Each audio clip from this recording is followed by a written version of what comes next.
Hello, and welcome to Judgmental Horror Junkies. I am your strangely British host, Reno Dino Valentino, head doctor at the Asylum for the Insane, and with me, as always, is Goreship, the ship that sails along the river Styx. How are you, my friend?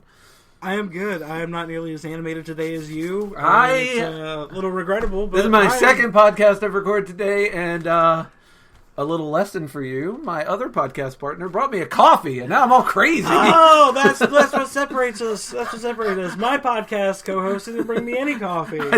Even though I arrived to their domain, I expect them to give me treats. There's one in the fridge. You wouldn't take it because it was cold, and it's wintertime. I'm a girl who has a certain level of standards. A girl that knows what coffee. she wants. I can appreciate it. Okay.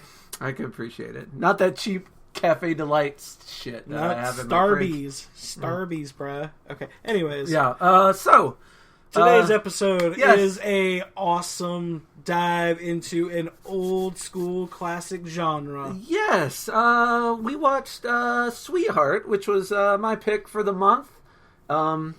Imagine Creature from the Black Lagoon if it was done in 2019. And first of all, I would say if you told me, I was very fortunate that I watched this movie with absolutely no preconceived notions at all. But if you told me before I watched it, it's like, oh, you know the classic Universal movie monster movies? This is like the Creature from the Black Lagoon from that, but redone. I would have been like, that's not going to be scary, and it will probably be very stupid. But I watched it, and I loved it, and that's why it's our second episode. You know, it's funny. I went into it as well when I originally watched it, which I had watched it before you told me that this is what we were going to do a second episode on, and I was really happy because when I watched it, I also just blindly watched it. I was on a binge of movies. It was in the horror genre section. Netflix recommended it because I'd watched something else. Yeah, and I was like, oh, maybe this is another one of those things where they're surviving on a desert island and this shark is keeping her trapped there. Man, that's what I thought it was originally. I was like, fuck it, let's watch it. Yeah. I watched Deep Blue and all that. That was a Jaws ripoff. Yeah. Instead of a Creature from the Black Lagoon ripoff. And I wouldn't even call it, it was this weird, like, Creature from the Black Lagoon, but kind of reminded me of, the ever-lovable 90s ripoff of Ninja Turtles, the Street Sharks. Oh, wow! It totally looked like a street shark. Had a bit of a street shark face. Yes, because it had the hammerhead style head. Yeah. But it also reminded me of, DC Comics character as well, King Shark and stuff like that. But I was really happy because it mixed all those old school, creature feature film tropes with a little bit of modern action film tropes. Man. And there's going to be some callbacks to some of the stuff that happens in there that I want to talk with you about as we get into the plot of the movie. To prepare for this episode, I went back and actually watched The Creature from the Black Lagoon. I didn't do which that. Came out in 19... I should have done that. You should not have. Let me save you some time. It came out in 1954, and there's only one woman in the show, and what she does is bites her fist and screams, and gets kidnapped. And you spend most of the movie wondering if she's ever going to marry that nice guy she's with. So, this movie is definitely you've come a long way, baby. It's a step above. From that. Okay, yeah. It's a step above. But there were some shots, and I'll bring them up as we go, that I was like, oh, this is just like The Creature from the Black Lagoon. There's little several homages. There's several scenes from the ending of the movie that are homages to famous action movies. I didn't know if you picked up on those. I'm not sure I did. We'll find out when we get there. Because there's a couple of little things that I was like, I remember that. But anyways, this is a quick rundown of the movie, of the synopsis. So, Sweetheart is a 2019 American survival horror film directed by J.D. Dillard. Yeah. And it was produced by none other than Jason Blum of Blumhouse Productions. There's a reason why I like this movie so much, and I'm a big fan of Blumhouse films. Yeah. They've done a lot of those kind of low budget but high production quality movies that I've fallen in love with, and they're one of the companies that have taken creepypastas and made full-blown movies out of them. Oh, those are always fun. Yeah. And so it was fun to see that Blumhouse produced this one as well. Oh, I wanted to say, while we're talking about the directors and stuff, the cast, the main actress who plays Chen, Kiersey Clemens, up to this point, mostly what she did is voice acting. She did an episode of BoJack Horseman. She was in Lady and the Tramp as a voice actress. So, like, she'd done a couple on-screen roles, but her best-known stuff in the recent past was just voiceover work, which I thought was neat. I had recognized her physically when I saw her. Just the shorter hairdo was a little off-putting, because I do recall seeing her with, like, longer hair, like curls. And she has been in front of the camera. But a lot of her recent work has actually been voice acting, so it was very neat to see her as an actual faced actress. And so the overall plot of this movie is that the movie tells the story of a castaway who washes up on an island and must survive while being stalked by a humanoid sea monster as night falls. Yeah. And I think let's just go ahead and start from the jump of the movie, the very beginning of the movie. I love that it just right away starts you out with, okay, so she's unconscious on an island, let's do flashbacks to figure out how we got here. The annoying French term is in medium res. We start in the middle of the situation. She washes up, and so does Brad. I wrote here, poor Brad. She washes up next to a coral-ridden Brad. He's got a nice piece of coral just sticking out of his gut. And it was a bull. And he was already bloated, so he must have been dead for a minute. Well, no, he talks, remember? He's not quite dead. He says, "Did you see it?" Okay. And that's all he says. He has one line. He just looks so bad from all the blood loss that you could have mistaken him for a bloated corpse. Yeah, well, he had to look bad because in the time it takes her to get water and bring it back to him, he croaks. So he was in a bad way when she finds him. And I will just say this. One of the things that attracted me to this movie is I'm a sucker for the juxtaposition, I call it the trouble in paradise, where you have this beautiful scenery, but something horrible is happening there. Yeah. If you remember the Dead Island video games, that's what attracted me to those, is that you're fighting zombies at a beach resort. So they're walking by, like, these nice bars and surfboards, and you're fighting zombies on a beautiful sunlit day, as opposed to, at night through Raccoon City or wherever. And I like that juxtaposition of trouble in a lovely setting. You'd rather be able to see your terror coming at you. Again, the monster actually attacks at night, but it's.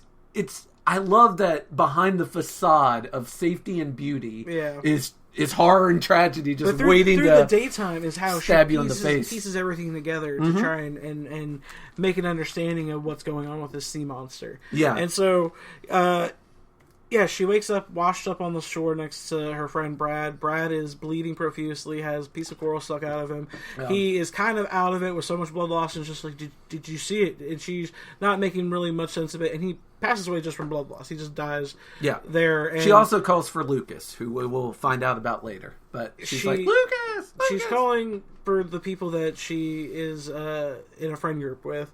And so, out of delirium, she just kind of walks back up the beach. Yeah. And takes a moment to deal with the trauma of that for a second. Yeah, because she assumes all her friends are dead. Yeah. But I also like how quickly they show this girl is full of ingenuity. Yeah. Like, she is self-reliant. She a bad bitch. Like, INDEPEND. Do you know what that means? Yeah, she was very ready to go. She goes to get him water instantly. Yeah. She figures the coconut, she cracks it open. She's Johnny on the spot. She knows exactly how to handle that. And she also, you notice, as soon as she realizes she's dead, she searches him. Yep. She takes his flare gun. Yep. She searches his pockets. She's very matter-of-fact about surviving, which I like. Now, some people who are in that situation might call that scenario cold, where the body is, because the body isn't not quite cold yet, yeah. And you're pilfering through the pockets and trying to take what you can to help you survive, and not quite grieving over your friend you just lost. Yeah. And although they do soften that later, she pulls him to the shore, she covers him in palm fronds. Yeah. So she did try to feed him coconut water, and that's when she was like, "Oh, he ain't swallowing. He's just gargling on Yeah, he's already gone. Yeah, he's gone. And that's when, like you say, she just starts wandering the beach in a daze. And that's when it hits her. But I correct me if I'm wrong. Mm-hmm. It was like the first day when she was wandering the beach that she finds the other people's belongings on the beach, right? I think that might be the dawning of day 2. Okay. But she does on the day 1, and they don't really dwell on it, but she's walking on the shore and in a distance she sees a shark washed up.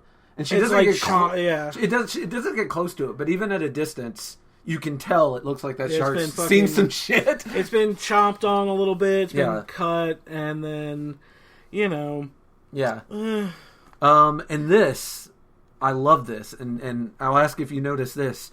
There is no sound other than the sound of the beach, like the in-world sound, until she finds the bag that's hanging in the tree. Yeah. As soon as she gets that, as soon as she finds the family bag, you get, and it's not even music. It's just like a da-da, like just it's a slow Jaws build, like a slow Jaws noise, but it's just like 2 notes.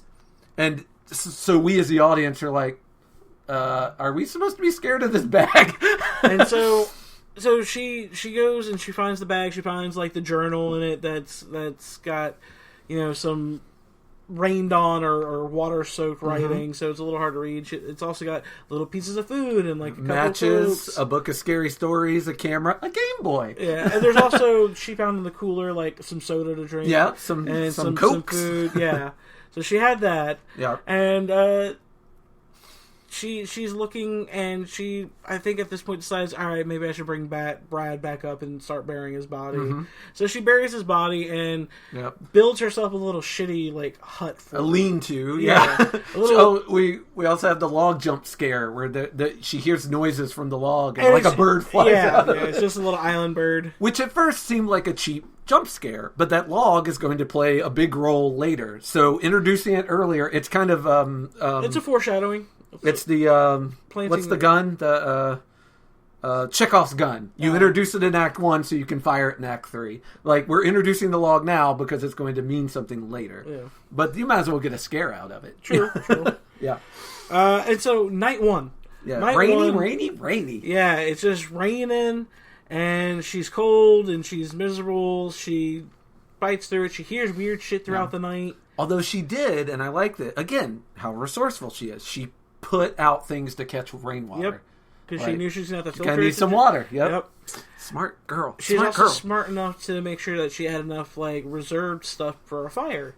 Yeah. To keep building a fire. Mm-hmm. So she wakes up the next day, and there's fish all over the shore. Yeah, fish just magically. That is a common storm phenomenon, I've been told, is that when storms hit, sometimes fish lose their sense of direction. I thought it had something to do with... And they'll shore themselves. I thought it had something to do with the sea creatures. Well, the fish didn't have marks, but there's this is where you get an up-close shark that is all fucked up. And that shark is definitely from the creature.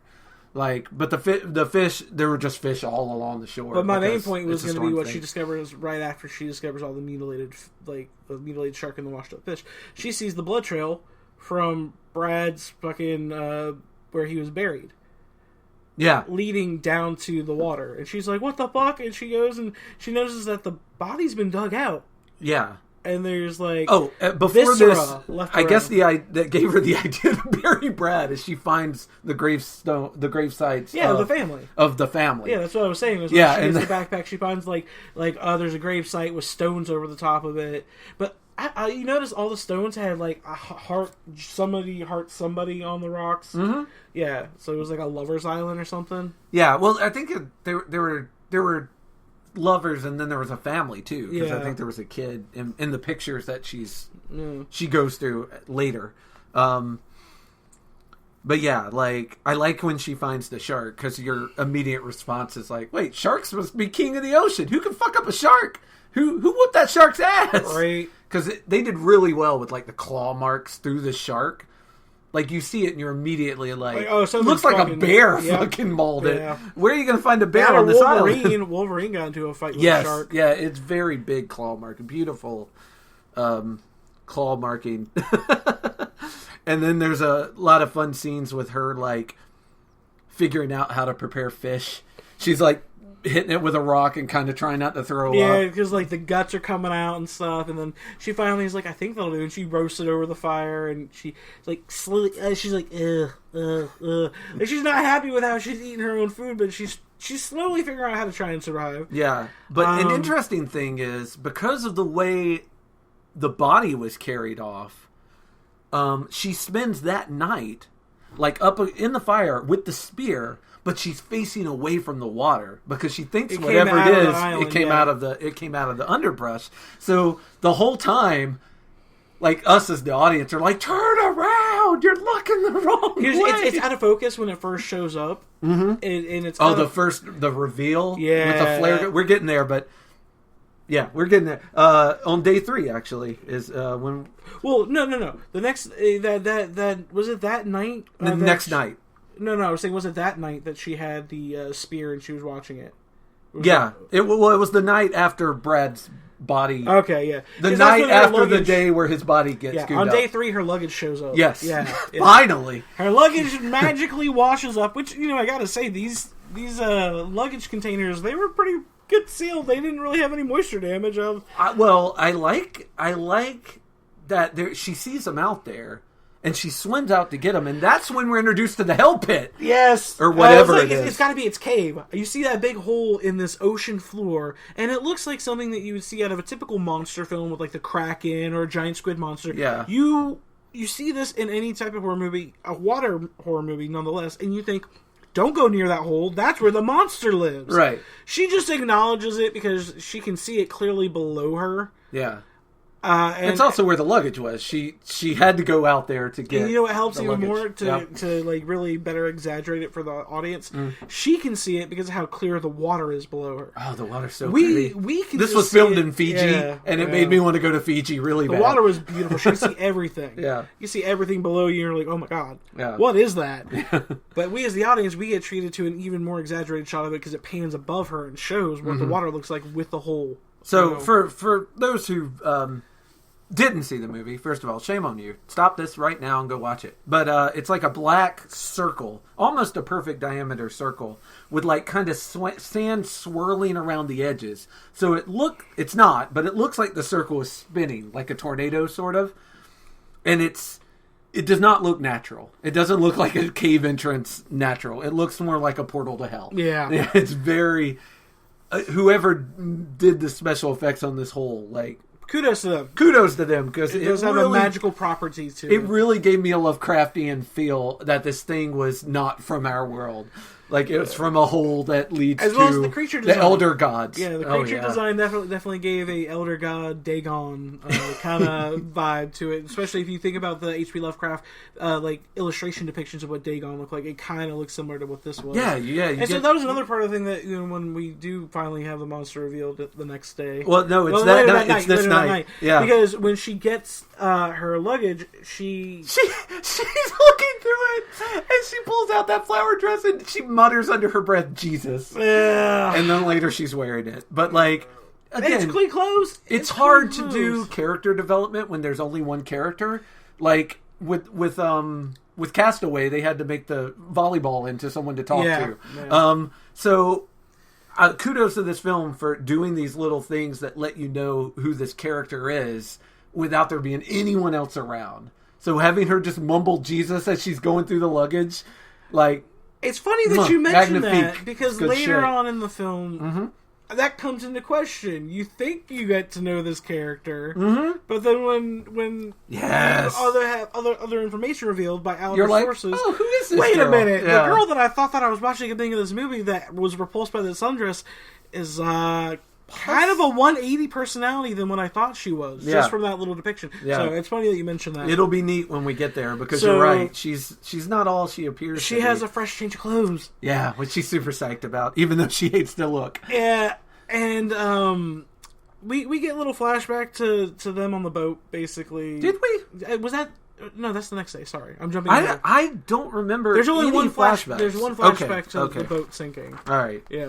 Yeah. I must have been. It must have been taking notes and missed it. Yeah. It's one thing. It's literally like one long shot that Okay. discusses what happens and why everything goes south, but it's not very significant. Yeah. Anyways, so she's got new clothes. She decides to call it a day. And that night, Ooh, the an plane. airplane! The plane! The plane! Salvation possibly at hand. She gets the flare gun and she's having trouble making it work. And she finally does. And this... blows your mind when you see it. First, okay, reveals of monsters are so important in horror movies. Like, when you get your first glimpse of the monster, it is, I would dare say, it's the most important part of a monster movie, is that first glimpse you get of that monster. And I would dare say I've seen very few movies do it as well as this one. This one also kind of almost made it a jump scare. Yeah. The reveal was almost a jump scare. Yeah, so let's describe it. The flare, you know how you shoot a flare straight up in the air and it arcs and then it comes down to earth.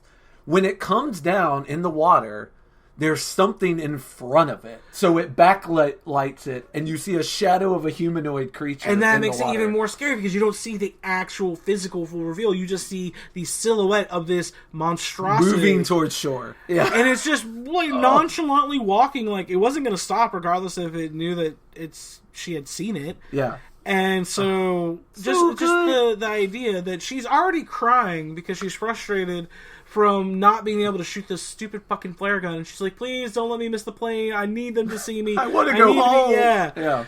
And then immediately going from the realistic fear of feeling abandoned to holy What is crap. that? What is that? Yeah. Also, that is the first time we get actual music, is when she takes off running. She sees whatever the fuck that is, and she is gone. She tears ass into the woods. Yeah, and I don't blame her. If I saw So that, good. I wouldn't be one of those typical people in movies that's like, hey, who are you? Or, can I help you? And they're like, how did you get here? Sir? Yeah, no. I'm doing the same thing. I'm taking that flare gun and whatever sharp object I can find, and I'm running. You could tell by the head on the shadow that it was just weirdly shaped, and you were like, that ain't no man. I don't know what that is, but that is not no man. So yeah, she is gone, and she spends her night hiding under a bush. Not only this begins the next 4 days of hide and seek. Mm-hmm. Every day, she's just eating as much as she can. She's preparing for the night. She's sleeping during the day so she can stay awake during the night. Yeah, and she's having to completely adjust to the panic of every time night falls. The creature's coming. Yep. And so for 4 days, she's just hiding in her little hut. She's hiding in the little gravesite hole. Yeah, we'll do a quick rundown of those 4 days. Day 4, the first of these 4 days. Yeah. There's a very cute scene where she tries to use the luggage to make a raft, little floating to raft. Get the hell off the island, which makes perfect sense. And there's a very funny scene of her carrying her roll along, her little carry-on luggage. She's carried it down to the shore like she's boarding a plane. She's just walking towards and you're like, what the hell is she doing? And then she opens it up and puts her life preservers in it to try and make a flotation device, which you watch her struggle with out in the water, and you feel really bad for her. Well, it's also kind of a sad sight seeing Brad's bloodied life preserver. Oh, yeah? Yeah, because she again, use every part of the animal the coral kills. She had her life preserver in one half of the luggage piece, and Brad's in the other. Yeah, it was kind of sad seeing that. And I was just like, oh. And you feel her frustration, because here's the thing. You just want to fucking get out of there. This is what you do. Like, you see a monster, you jet, you are gone. And man, yeah, so... Day 4 is trying to make a flotation device. That night, she sleeps in the log from the jump scare, and the monster tears that motherfucker up. Yeah, and she just barely gets away. Yeah. She just barely gets away. Yeah, and the next day she comes out of the end of it, and it's like a foot shorter, because the monster's, torn into it, and there's pieces of the log everywhere. And she's like, okay, it's sensing me somehow. This is also the first time we get to hear its noises. And it's very... The Foley work on those monster noises. Chef's kiss. Would you say it's very Predator-like? That like gurgle purr. Yeah. You know the sound. I'm not going to try and recreate it here. But that's very Predator-ish.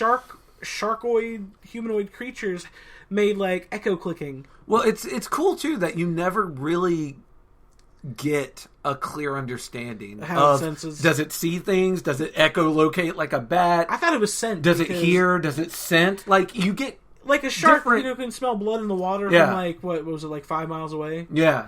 Like you can so it would, that would make scent would be my guess, but you also get it bloodied her too on that attack. It cut her leg whenever she was or. She winds up getting cut on her leg. She does get a cut on her leg. I'm not sure if it's on day 4. I thought it was whenever he busts the log open. Day 8 is the last day of those 4 days. Shit. Okay. When she's setting the traps. Day 5, I wrote, fun with spearfishing. I'd be dead by now. Yeah. Like, she is so I think that smart. Second night I probably would have died just because of the run-in with the creature. Yeah, she is so smart, though. She catches little fish, she guts them up, throws them in the water so that fish show up, and then she fucking spearfishes like a champ. She catches a shark. She gets really good at the actual javelin throwing She's part so of it. good. In a matter of like a few hours, let's not say a day, but a few hours, she gets the hang of how to properly throw that fucking spear to spear the fish. Yeah. And again, the Foley work is phenomenal because it sounds like a... Yeah. I also like when she gets it, she's like, yeah! And then she looks around, she's like, I don't have anyone to celebrate with. Nobody's cheering me on. I did this by myself, and that is sad. But yeah, and then I was like, oh, well, she's getting food. That's smart. But it wasn't. It was bait. So she sets the fish out as bait. She catches like a relatively good sized like shark. And this is going to be very awesome for future. And she strings it up. And my first thought was like, lady, put a fire next to that shark. You ain't going to see shit. And sure enough, you get little images of the monster, but like all good horror movies, you don't get a good picture of the monster at this juncture. But it's just, I think she looks away for 1 second and looks back and that shark is gone. Yeah. It just yanks. She gets so fucking frustrated. She's like, damn it! Yeah. Like, she thought she was going to be able to just, like, catch it on the fly. Yeah. And just, I guess, run up on him? I don't know. Well, I don't know. I don't think she was trying to kill it. I think she was trying to see it this time. Well, I mean, she did have her spear. Still, she looked away just for that millisecond, and that fucker got it. And then it was on her, and she has to run away again. Yeah. Which takes us to day 6, where something crazy happened. She finds Zach, who is another member of their party. But he's not alive. Well, what I wrote was, find Zach, or half of him anyway. Yeah, I was about to say, I was like she finds part of a Zach. She finds a upper torso of a Zach. If you remember The Office when they were learning to do CPR exercises, that's what Zach looked like. Yeah. just that front, that top half. And I was like, his body was mutilated and bisected. He was just basically paraplegic. Yeah, and he had and this was so well done because the first time I watched this movie, this part I didn't catch. I caught it later. But he has wounds on his face that are not consistent with this monster. Like, he has a big swell, like someone hit him with something. Broke his face. Yeah, and then he has scratches. Like claws. But little scratches. Well, yeah. They look less monster and more human. Yeah. Or crab. Maybe a crab got to him before she did. Yeah, okay. I didn't immediately jump to human. By the end of the first time I'd seen it, the clues were there. Also, coral reef could do that to you too, I suppose. Yeah. I mean, we looked at Brad's corpse with a giant piece of coral sticking out of it, so who's to think that his face didn't just get stuck on the coral when he went... Right, he's floating around the ocean, who knows? Jellyfish might have stung him. I don't know enough about how ocean life treats floating torsos. I only know that the old joke of you call him Bob if you throw him in the water.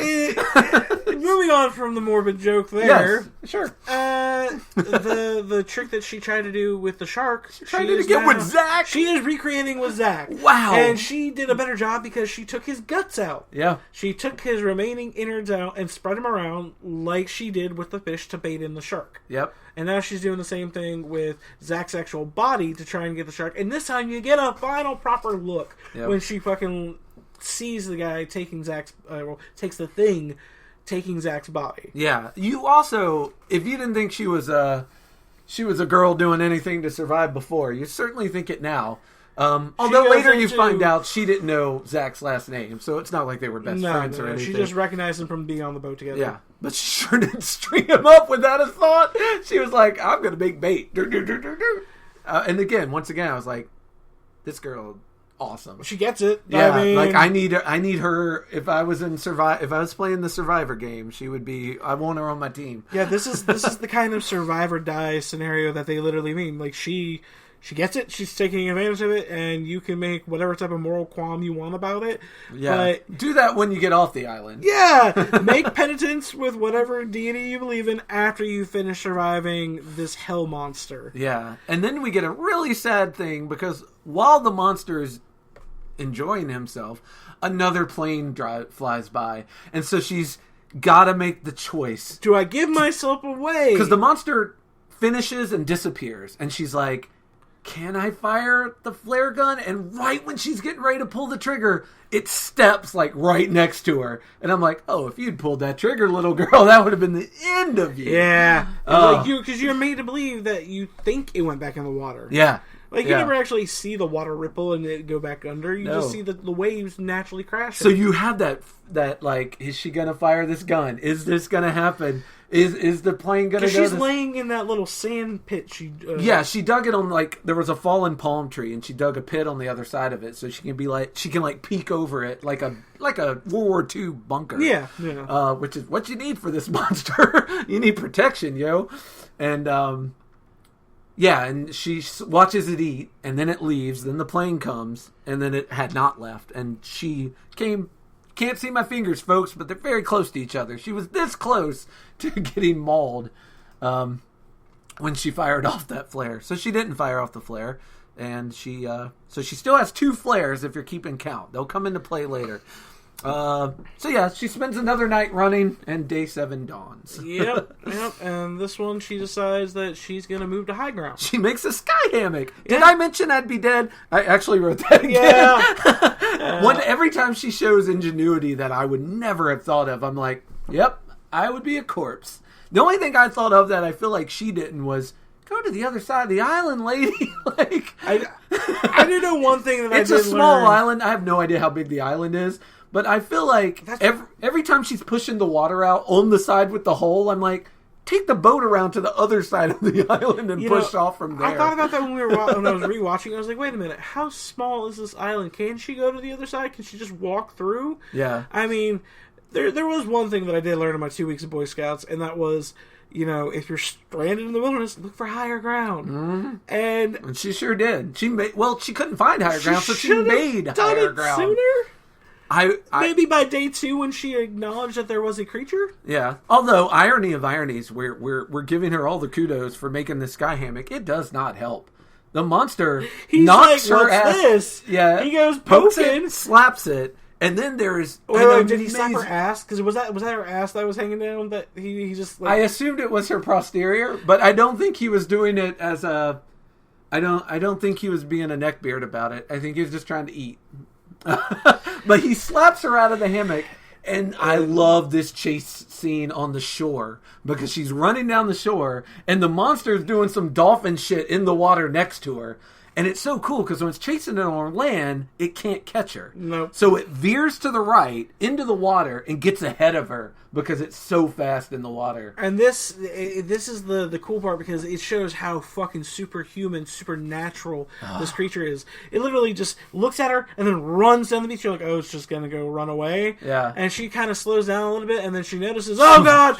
Yeah. It's diving in and out of the water like a dolphin. And honest to God, majestic as fuck. It's beautiful watching this thing swim. And you get a couple other chances to see it swim. And every time I saw it swim, I was like, I love this thing. Like, if it was in an aquarium, I'd go see it every day. This thing is fucking beautiful. But it does wind up successfully, like, cutting her off. And she gets a spear stab. She gets one good spear stab. This is when her leg gets hurt, because it slaps the fuck out of her. Yeah. Yeah, and man, she almost gets eaten. If she had not stabbed it with the spear right before the slap, it would have finished. Yeah. Like, the spear wound made her leave. And this is when she discovers it, well, the next morning, day 7. It's got black blood. Yeah. Yeah. If it bleeds black blood, you can kill it. That was an homage to the Predator. Yeah. The scene where she grabs the leaves and she sees the black blood and she's taking a minute to look at it. That was actually almost a scene-for-scene shot of what they did with the Predator when they first saw the green blood on the leaves in the jungle. They're like, oh, what the fuck?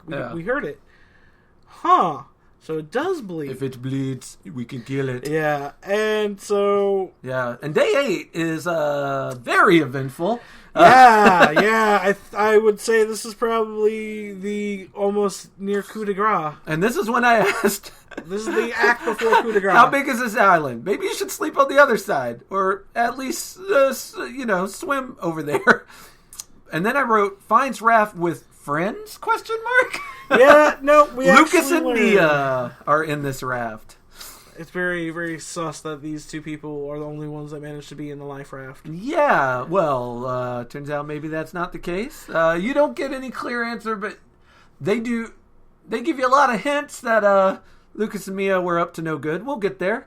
But for now... And as excited as she is to see them, she tries immediately to warn them, we gotta get the fuck out of here. Cool. We'll talk reunions in a minute. But there's a creature. No, we're not going back out. I love it. She was like, catch your breath, and then we're gonna leave. And they were like, we just got off this fucking thing. Yeah, they're like, no, we're not leaving. And so it turns into a huge fucking fight because he's like... We're staying. She's like, well, I'm taking your fucking life raft. He's like, the fuck you are. This is when Lucas calls her sweetheart, too. Which, I assume is why this thing's called Sweetheart. Which is kind of weird, because it's a bit of condescending from Lucas. But I don't know. What are your thoughts on why the movie is called Sweetheart? Because I would have called it Bad Bitch Ocean Monster. I honestly think... I thought it was because she was somebody different in real life than she was on the island. Okay. That's why I thought it was. That's a better theory than mine, which is just that they didn't think of Bad Bitch Ocean Monster. If they had, that's what it would No, I thought it was more in the BBOA, Baboa. I thought it was more in the vein of they're like, oh, this girl's such a sweetheart. She could never survive this kind of, endearing Well, because it's torture. called Sweetheart. When he calls her Sweetheart, your ears so your attention is drawn to what a condescending prick he is. Yeah. Like, in a way that I don't know if I would have paid attention if the movie had not been called Sweetheart. Because, if you are intimate with someone, sometimes you might call them Sweetheart. But you also call someone sweetheart when you're a piece of shit at a truck stop diner and you want the waitress to come over and give you a coffee refill. Yeah. You're like, hey, sweetheart, give me a refill in the coffee. So, sweetheart can have, much like she seems to have different personalities, sweetheart can have different meanings depending on how it's delivered as a term of endearment. And Lucas is delivering it in I know you think that you saw a monster. Yeah. Hey, I believe you believe that. Well, like, it's the worst way to tell someone you believe them. But this is also when we come to find out that, according to her friends and her boyfriend, she is not the most credible source of information. I loved that. Finding out that she has been known to be a big, fat fucking liar. And I have never, and you are more monster movie savvy, horror movie savvy than I am, but I have never watched a movie where they spend that long making you like a survivor and then start questioning that survivor's credibility. Like, I saw it in this, and the first time I saw it, I was blown away. I was like, wait, this whole time? And it also makes Lucas and Mia, at least you find out more details, much more understandable. Because this girl can't be trusted. And I believe that is true because she doesn't push back. If Jen wasn't kind of shady on truth and considered truth optional and not mandatory, she would have fought back when those accusations came out. And she didn't. She was like, okay, but it was very much the boy that cried wolf. Yeah, she was like, but this time I'm telling the truth. That was the analogy I wrote. I was like, this is when the age-old saying of the boy who cried wolf comes back to bite you in the ass because you truly need help. But all your lies have finally caught up to you where no one cares enough anymore because they've been burnt by you in the past. And it just... They have no desire to help you now because you've done such shitty things in the past. Right. And I like, though, that... I love that she is not a reliable... narrator. Or, and she's the only one that's seen this monster. And I also, to be devil's advocate for Mia and Lucas, not wanting to get back on the boat... Mia just found out that Brad, who was her lover, although dead. I think her and Lucas might be an item now, but that Brad was dead, and that Zach was dead, and that she found Zach, which is troubling, and we'll find out why later. But Also, there's probably a lot of PTSD in that boat that they do not want to jump back into.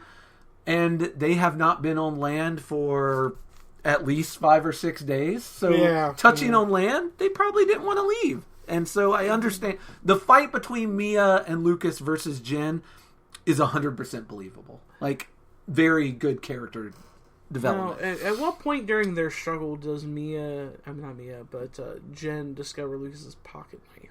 Well, Mia is like, I'm going to get us some fish so that we can have more food for the road that we are most definitely hitting. Yeah, so it's when she's like, can I borrow your knife? Yeah. And so when she opens it to cut the fish, there's some blood on it. Yeah. And she's like, oh, interesting. Yeah, Mia does not want back on the rack. Lucas loans a knife with blood on it. Jen brings in a ton more food, brings it back to Lucas, and the whole time she's hunting, spearing fish, she's looking back, and Lucas and Mia are all conspiratorially chatting over on the shore, plotting against her, and basically like, we're not fucking leaving. She's no. Yeah, when she comes back, they basically tell her that. Yeah, and so she's like, okay, I understand, guys, and she tries to make a ruse, and I was like, oh no, it's fine, we won't do it, it's fine. Now, in her defense, she's not like, okay, I get it. She's like, we have to fucking leave, I don't get it. And they're like, well, we're not. And she's like, well, fuck it, I tried. But just for like half a second, she pretends. She just pretends. She's like acting nonchalant. She's like, yeah, it's whatever. Oh, I thought she stormed off. No. She's just like, all right, and then walks away. And then next thing you know, they're talking. And they're like, wait, and you just see Jen. Mia sees Jen pushing the boat into the water, which, again, it's a little cold-hearted, but it's also no one will survive the night. Yeah, if at least one of them doesn't get off. If she gets off, there's a chance she could get help back here, and maybe they'll see the monster and then stop being such dumb shits, and they'll survive till she gets back. But so what happens is Mia and Lucas try and stop her from taking the boat. She kicks Lucas in the balls. She kicks Mia in the face. Oh, and so Mia swings a fucking oar. Yeah, and knocks her out cold with what seemed to be a practiced swing, almost as if she swung a oar onto a face before. Zach. Sorry, I have something in my throat. And this is when you start to get the impression that maybe the reason half of Zach was missing was because Lucas and Mia got hungry. Because Lucas says I'm sorry, I'm jumping ahead a bit. Jen wakes up tied up. And it's fucking nighttime. And she is like, no, we need to get the fuck out of here. Get me off of this Lucas says, you're starting to sound like Zach. And she's like, what happened to Zach? Because half of him washed up on shore. And I like that we don't get 100% clear answer. Lucas doesn't get the answer because... Yeah, Mia gets fucking ripped up by the monster. Owned. But the reason Lucas isn't there for it is because he's too busy reading Jen the right act. I wrote, Lucas is a little sore about the breakup. It always sucks when a rich guy loses his property, and that property starts getting lippy. Which is basically what he was saying. He was like, look, you don't have no money. I've given you everything, and you're just this dark cloud of sadness. Apparently, she's got depression, and he doesn't deal with it well. He's like, I buy you things, you should be happy. Yeah, exactly. And it's very much... But my favorite line of the whole movie is he's like... is when Jen says, you don't starve here. Because he's talking about the island. Yeah. And she's like, oh, you don't starve here? You don't live long enough to starve on this island. Like, it's such a good line. And then before Lucas can talk shit back... Oh, no, it's right when Jen says what happened to Zach. We cut to Mia, who's fucking kicking her feet in the ocean like a goddamn psychopath. Like, this just shows how little Mia believes Jen. Yeah, so you don't really feel bad when what happens. I also think that there's probably some jealousy there, because I'm pretty sure Mia and Lucas are an item now. Like, they bonded in the boat. I think, like, they never come out and say it, but... Lots of scenes between the two of them. They seem really close. Yeah. And I think Mia doesn't like Jen because Jen's the ex. You also, I'm sorry, during that Lucas yelling at Jen thing, you find out that she broke up with him right before the boat sunk. So, and he seems like he's blaming her for that too. Yeah, if you would have broke up with me, the boat would have gone down. Yeah, he seemed, because I think he's gone mad, honestly. He's gone a little crazy. And this is where I have to begrudgingly give Lucas a little credit. He takes a torch to that thing. Like, I expected Lucas to see Mia getting attacked by that thing and fucking tear off in the other direction. But he doesn't. He grabs a torch and he starts swinging. And as much as I hate Lucas, I'll give credit where it's due. Because he does it again for Jen a little later. And I'm like, you know what, Lucas? You're not two-dimensional. You are brave enough that you are trying to protect You'll be the monster people in her life, but not let an actual monster harm her. Yeah, and that's got to count for something. He takes a couple... It's not enough.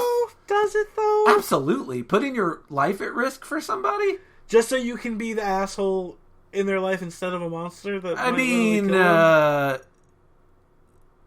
the decision is... Hey, I'm not your therapist, bud. I don't know. The decision is they're dead, or... they get to go home, and then they can break up with you. True. So yeah, Lucas did good here, and I won't say that, but one more time in this whole conversation. But Lucas did good here, but not good enough because Mia is yanked under the water, and she's gone. Bye. Yeah, my exact quote when I was taking notes was, Lucas gets 1 ounce, exactly 1 ounce of credit for attacking with a torch. Mia gets 8. And so dawneth day 9. And surprisingly, Jen is just like, all right, well, fuck it. We'll work together now. Well, she finds him in a tree. Yeah. And she's like, get down. He's like, are you sure? And she's like, it doesn't come out in the day, you pussy. And so, like, fuck it, we'll get on the life raft. Yeah. And she also lies to him and says there's nothing you could have done. It's like, if we had all left together... Yeah. Yeah. But, again, she knows, like, 2 have a better chance than 1. Jen is willing to do anything to survive, and mad respect. Kudos on her. Nothing but respect for that. Comes in handy. Yeah. So, they head to the life raft, they get on the life raft, and, Jen notices there's a bunch of blood in here. A little bit of blood in the boat. That's not from, like, the Once creature. again, Jen, who could have raised a stink about it, is like... gotta go along to get along. I'm gonna keep quiet again. What does she exactly say? She's like, so is this what happened to Zach? No, she doesn't say a thing. Okay. She just looks at it, and then she helps Lucas into the boat. So you see a conscious decision She's like, fuck of her to not bring it up. Yeah. Which is how a lot of people who are in bad relationships handle those bad relationships. They're like, am I going to bring up this obviously toxic thing, or am I going to go along to get along? And she's like, I choose survival over the confrontation. And it's the right fucking choice. Yeah. Now, this next part, as they're Are you talking about how bad of a paddler Luke is? Yeah. He's the worst fucking... He was no fucking help. He was no help. Who would have thought a rich... fucking spoiled kid couldn't do manual labor. I mean, everyone. You must have spent a lot of time on the fucking rowboat team at your college. Come on. He was the guy with the bullhorn though that was yelling row. He's that dude. Row. Well, anyways, this horrible paddling gets them nowhere quickly. But it does get the attention of the monster. And this is the part that I was kind of curious about. But I was like, this kind of changes the mythos of the monster that we've known so far of the movie. Because so far, the monster is only attacked at night. Now all of a sudden the monster's attacking in broad daylight to stop them from leaving the cove. 2 things I liked about that. Number 1, I like it keeps you guessing. The monster doesn't obey the rules. Exactly. Because they're rules you made up. Yeah. You don't know the monster. You assume by watching and through proximity, you're just like, this has to be the way it works. And second of all, and this is the part I like, because if you pay attention, it gives you the justification if you want it. It's one of those you can take it or leave it. Like, did Lucas and Mia eat Zach? It's pretty hard to argue that they killed him. Whether they ate him or not is up to the viewer. I think the intent was that they did, but they honestly, leave enough ambiguity that you can go either way, right? Before you had mentioned cannibalism to me, that thought had not crossed my mind. I thought just murdered him out of rage and jealousy. Whenever I see 2 people, I try and figure out which one's going to eat the other one. Yeah, well, maybe it's my bias, because normally when TV and movie depicts someone who's just eating a person, they wind up having this disheveled crackhead look to them. Mm-hmm. Because like they really liked it. Yeah, want to do it again. Yeah, they have this they're like, I'm about to relapse kind of look, even though they've only eaten meat once. It's very funny. Yeah. They make it it's like, oh, it's just like heroin. That's exactly. It's basically the same slippery slope that the Republicans think would happen with gay marriage. It's like, oh, today they're marrying gay people. Tomorrow they're going to be fucking goats. Like, it's guaranteed.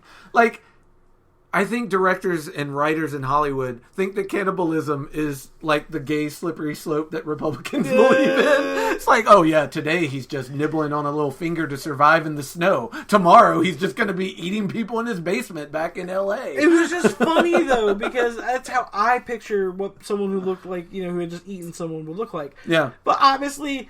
Also, the fact that they were stranded on a boat for a couple days, Mia and Lucas didn't really look like they had been stranded for a couple days. Like, they didn't have sunburns. They didn't look like... Well, they'd been in the boat, like, as long as I guess you don't stick Yeah, your but head I out. was like, you also don't look a little malnourished or dehydrated. Yeah. So... Maybe because you had some yeah, bloody leg chops. Cannibal at long steak is what it's called. My bad. I thought it was long pig. No. Long steak is what you call a human, like eating human. Oh, what's long pig? Long pork? Maybe it's long pork. Is that something else? I mean, I always thought that was the code word for... No. Long steak is the... Long steak is people? And, I learned that from Pirates of the Caribbean. Believe it or not. I want to know what long pork is. It's probably nothing. I'm not even going to look it up. That is a rabbit hole I have no need to go down. I mean... You're going to look it up. We're disgusting. We're disgusting. Yeah, we are pretty long gross. Pork is human flesh. Okay, yeah. I thought it... I knew it was long something. I knew it was long, strong, and bound to get the friction on. I did know that about eating human flesh. But yeah, cannibalism, that's my point. Cannibalism is up in the air. And I like that. Here's the cop-out. And I say cop-out. It actually was very clever. There's a scene right before when they get on the boat, when Jen looks to the sky and it's overcast. And it makes me think the monster isn't nocturnal, it's just light sensitive. That gets reinforced when the flare guns gets fired in the tent. And the monster starts flipping out, even before the second one gets fired into his mouth hole.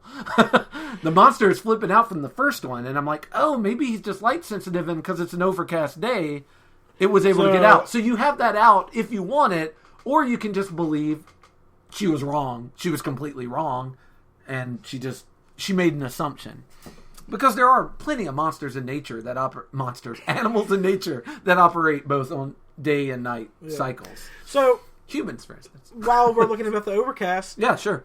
Shitty paddling. Still go back to the shitty paddling. Such bad paddling. Really, really bad paddling. But he needed me this draws just the for that. attention of the sea monster. And the sea monster decides, fuck this. I'm going to rip right through the bottom of your little plastic It's rib. very similar to when she was in the hammock, right? Like, it's just poking around, exploring. Yep. And then bam. It just rips right through. Now, this is one of the Creature from the Black Lagoon scenes. When the hand comes through... The very first time you see the Creature from the Black Lagoon, it's just a hand like padding around on shore, and I had very Creature from the Black Lagoon vibes from the hand like paddling around trying to, and it even looks similar. Like if you look at their hands side by side, they have very similar hands, which I guess you'd want webbed hands for swimming. Yeah. I mean that's the most obvious thing, like Abe Sapien from Hellboy and stuff like that. Yeah. But the damn sea monster finally gets Jen, starts dragging her down to his pit. Another beautiful scene. It's swimming with her in tow. Like, first of all, you get a great sight of it. It's like 11 foot tall to her, 5'9". Yeah. And so it's just this fucking monster. And this, I promised you there was one more Lucas credit bit, and here it is. She still has Lucas's knife, and she starts jabbing it. But Lucas... jumps in the water after her, and I will give him the credit for that. Trying to be a hero. He's trying to rescue her, and again, kudos for that. It ends up costing him, but kudos for that. So she's stabbing the creature. The creature gets hurt just a little bit, long enough for him to let go of her and say, fuck it, I'll take Lucas. Grabs Lucas. Easier prey. Yeah, it's like, this one's got claws, just like me. And it sees Lucas, and it's like, that one doesn't. Although Lucas did, and again... I hate giving Lucas credit, but he had her spear. So he was trying. He went in the water with her spear, but it just fucking... Because it's so fast, it just like sideswiped and grabbed him and took him to the fucking hole. The way it dragged him, too. Just Goreship what the fuck is this hole? What do you think is in that hole? I think it's its breeding grounds. It's its cave system. So you think it is just like a cave under the ground? It's not a warp to the dark dimension. It's either a warp to the dark dimension to the Elder Ones, or we're gonna go a little sci-fi theory on it. Please do. Maybe it's part of the Hollow Earth theory. Ah, the old Hollow Earth. Maybe it's a connection to the Hollow Earth. And made popular in the most recent King Kong movie. Yeah. Look, I was okay with that movie, but the Hollow Earth thing was just. Oof. I have yet to see it. We might do it for the podcast at some point. It's very much a hard stretch. But anyways, this Hollow Earth theory would not be so much of a stretch just because, hey, hidden pocket dimensions, maybe that's where Nessie comes from. Maybe that's where all these other creatures that we can't explain from the North Pole and shit come from. For all we know, I mean, it could be a time portal. That looks like a prehistoric creature. It could be a fucking portal to another planet that it actually swims from its world to ours. And again, this is to the movie's credit, they don't explain it. There's big black hole, monster came out of it, deal with it. And because there's a hole in her boat and Lucas is dead, she just swims back to the island. She has to go back to shore. She's got no choice. All of her ways of getting out of this situation have been pretty much cut short once again. Yeah. No solid raft, no tag team partner. So it's or bait, whatever you want to call them. Tag team partner or bait. They can be either or. No shitty paddler to help. So now it's time for her to just accept what's going to happen next. A final stand. Time for some Home Alone shit. We're starts going Home Alone. Booby trap this island. She sets up her micro machines with all the spikes up. She breaks her Christmas ornaments open with the sharp glass.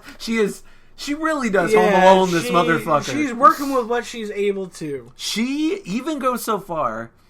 I was lying about the micro machines and the Christmas ornaments, but this one's true. She digs up the bones of the people that died there and sharpens their bones to make spikes and knives. Yeah.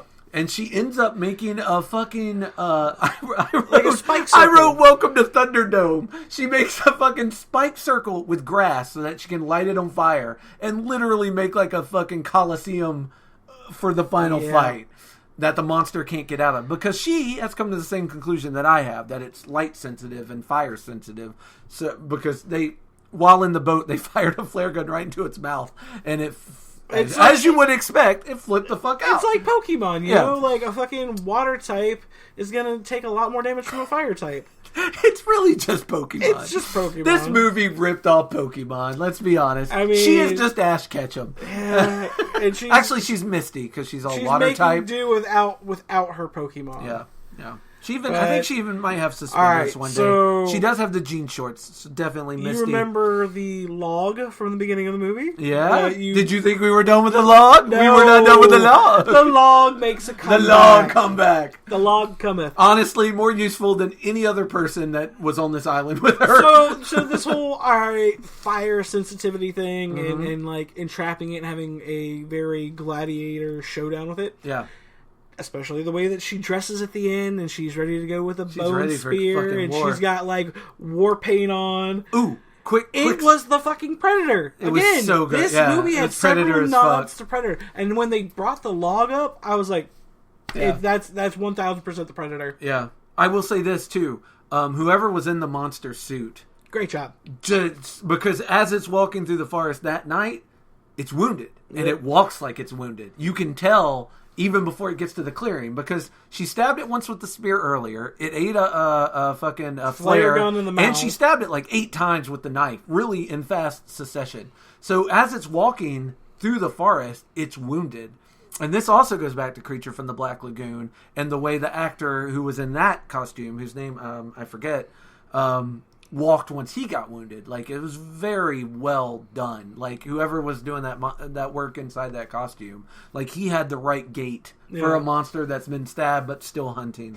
And let's talk about the beautiful combination of practical effects and CGI for this monster, because monster was actually a practical effects monster suit with added CGI parts to it. Yeah, and I'm like, okay, that's how I feel most. It's a good combination. Monster combination should work nowadays, unless it's something that's ridiculous that you cannot make the prosthetics for. That's a 15-foot dragon thing. Whatever. Yeah. I understand that's got to be CGI.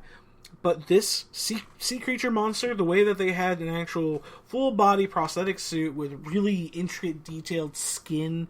Like if you look at the skin close up, oh my god, slimy, scaly, just what you want from your sea monster. It was this weird mixture of like mermaid, like the Black Lagoon creature's scale skin, but also almost like a slate, like shark or He-Man villain. It was very strange. It was just as strange as that, but it was very well done. And I was really happy with it. I love the way that the creature's little bit of facial expressions you do see. Yeah. Like when it's cast in the light and it's attacking her and stuff. Yeah. I love that it wasn't some exaggerated head bobble movement. It was just little subtle like mouth like grrr. Well, yeah, much noises. Like you don't expect a shark to smile. Or frown or show expression. Like this thing is a stone cold killer. Yep. It lets out little painful things and like little aggressive ones when it's attacking, and its face, like you say, its face does not move a lot, but it moves enough that there is a difference between the monster in pain and the monster on the attack. And that, again, that's like great CGI and mask work, like combined. And oh man, I can't say enough good things about this monster.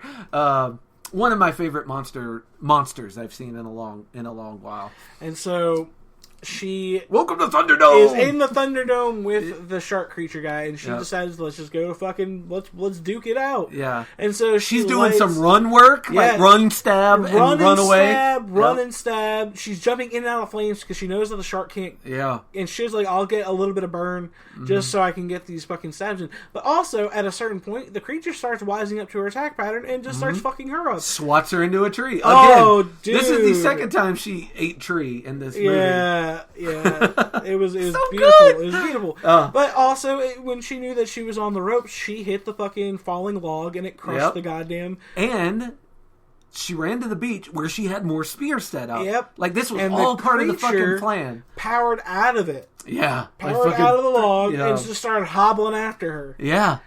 And the scene where you think that they're getting ready to have round two, and it's like right up on her, and then thump, it falls over, and I'm like, oh, thank God. Yeah. I was like, it just fucking bled out. And it didn't do the jump scare thing where it like came back to life and grabbed her. Which I appreciated. Yeah, I was like, it's dead. It's dead. Like, this isn't like a monster keeps living kind of thing.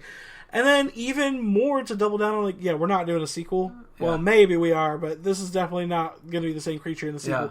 She cuts the fucking thing's head off. I had such funny, like, you know what I thought of? Because you watch her struggle with her little knife. Her little bone knife to cut this head off.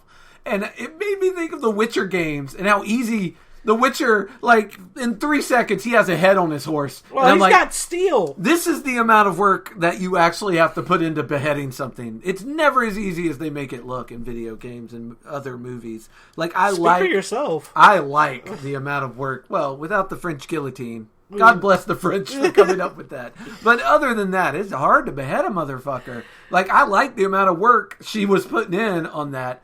And I also think it spoke to something because the last thing you see as we're zooming away is the whole island on fire and her silhouette picking the head up and carrying it off. And for me, that was such a powerful last image because she writes in her journal before this all happens. In the waterlogged journal she thought she was going to die, so she wrote it for someone to find after her. She writes about how no one's going to believe her. And at the end, she takes the head. And I think it is a symbol of how tired she is of not being believed. Whether earned or not, because she's a liar or not, I love that she takes the head and she's like, people are going to believe this. Like, it is important that people fucking believe that I fought this thing, that I was here. Be vindicated. Yeah, that you want to be vindicated for it. You don't want to be called a fucking liar anymore. You want a little bit of honor back on your name. Yeah. And what better way? Well, you know what? We say what better way than to bring the proof of a severed head of a monster. Bring that fucking head back. You know what's going to happen?